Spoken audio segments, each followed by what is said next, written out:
வணக்கம் அன்பு உள்ளங்களே.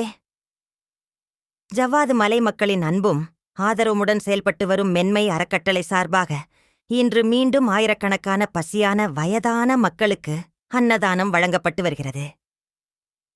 அன்னதானம் பெரும் தானம் என்று நம் முன்னோர்கள் கூறியதன் அர்த்தம், பசியால் வாடும் ஒருவரின் வயிறு நிறைவதுதான் இறைவனின் ஆசீர்வாதமாக மாறுகிறது என்பதுதான்.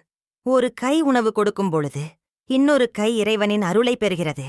இன்று வழங்கப்படும் இந்த அன்னதான சேவை உங்கள் அன்பு, உங்கள் ஆதரவு, உங்கள் கருணை காரணமாகவே தொடர்ந்து நடைபெற்று வருகிறது.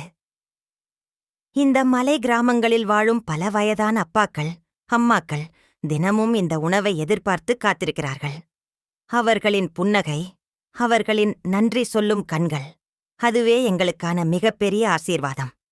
இறைவன் அருளால் தினமும் 2500 மக்களுக்கு உணவு வழங்கும் இந்த சேவையில் பங்கேற்கும் ஒவ்வொருவரும் உண்மையான மனித நேயத்தின் வடிவங்கள்.